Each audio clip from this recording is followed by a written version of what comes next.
Welcome to my YouTube channel. আশা করি সকলে সুস্থ আছো, ভালো আছো। আজকের আলোচনার বিষয় মাধ্যমিক এবিটিএ টেস্ট পেপার 2025।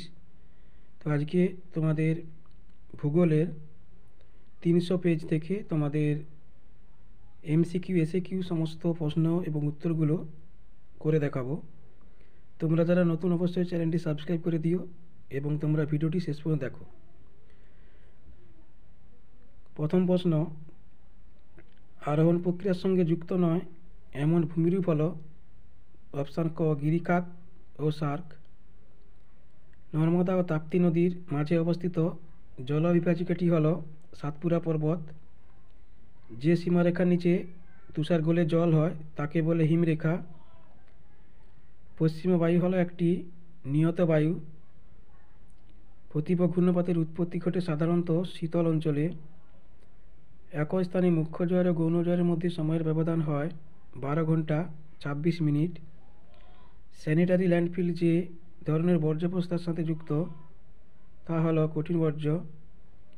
হিমালয় পর্বতমালার নবীনতম অংশ হলো হিমাদ্রি। পাঞ্জাব সমভূমি নদীর তীরবর্তী নবীন পলিগঠিত অঞ্চলকে বলে বেট। তারপরে হচ্ছে 10-এর দাগের, ভারতের সবচেয়ে বেশি পলি বহনকারী নদীটি হলো ব্রহ্মপুত্র নদ। এল নিনোর প্রভাবে ভারতের প্রাদুর্ভাব ঘটে। খরা। ভারতের কেন্দ্রীয় মৃত্তিকা গবেষণাগার যেখানে অবস্থিত তা হলো ভোপাল। একটি শিকড় এলাকা শিল্পের উদাহরণ হলো কার্পাস শিল্প। ভূবৈচিত্র্যসূচক মানচিত্রের সমোন্নতি রেখা যে রঙকে দেখানো হয় তা হলো বাদামি। এবার হচ্ছে তোমাদের শুদ্ধ এবং অশুদ্ধ। শুদ্ধ হলে সু লিখতে হবে পাশে, অশুদ্ধ হলে অ লিখতে হবে। আমি তোমাদের এমনি শুদ্ধর জন্য ঠিক চিহ্ন দিয়েছি এবং অশুদ্ধের জন্য গুণ চিহ্ন দিয়েছি। তোমাদের কিন্তু পরীক্ষার সময় লিখতে হবে। শুদ্ধ হলে সু, অশুদ্ধ হলে অ। তোমরা ঠিক ভুল বা গুণিতক বা টিক চিহ্ন দিলে হবে না, ঠিক আছে? তো প্রথমটা হচ্ছে জলপথের পাদদেশে মন্থকূপ সৃষ্টি, এটা হচ্ছে ভুল। হিমবাহ উপত্যকা বা হিমদ্রোণী ইউ আকৃতির হয়, এটা ঠিক। ট্রপোস্ফিয়ারের ওজোন গ্যাসের সর্বাধিক সঞ্চয় লক্ষ্য করা যায়, এটা হচ্ছে ভুল।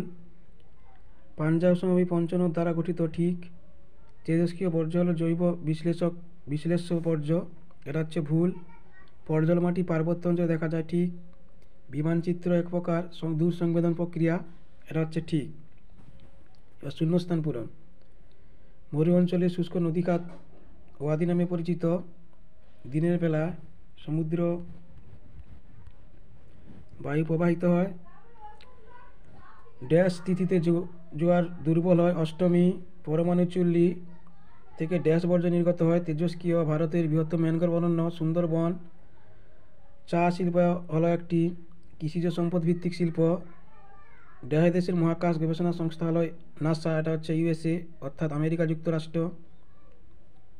এবার হচ্ছে এক কথায় উত্তর। হিমবাহ উপত্যকা সমুদ্র জলে ডুবে গেলে তাকে কি বলে? ফিওর্ড। ইনসেলবার্চ ভূমিরূপ বিবর্তনের কোন পর্যায় নির্দেশ করে? এটা হচ্ছে বার্ধক্য। মেসোস্ফিয়ারের শেষ সীমা কি? এটা হচ্ছে মেসোপজ। একটি প্রধান গ্রিনহাউস গ্যাসের নাম হলো কার্বন ডাইঅক্সাইড। পৃথিবীর বৃহত্তম অগ্ন্যচড়া কোনটি? Grand bank. ভারতের উচ্চতম মালভূমির নাম কি? লেখো। এটা হচ্ছে লাদাখ মালভূমি। ভারতের কোন অরণ্যের সিংহ পাওয়া যায়? এটা হচ্ছে গির অরণ্য, গুজরাটের গির অরণ্য। ভারতের ইসরোর সদর দপ্তর ব্যাঙ্গালোরে অবস্থিত।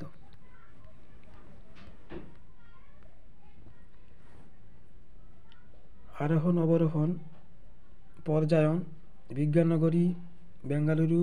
ইস্পাত শিল্প ভিলাই। ধান গবেষণাগার কটক।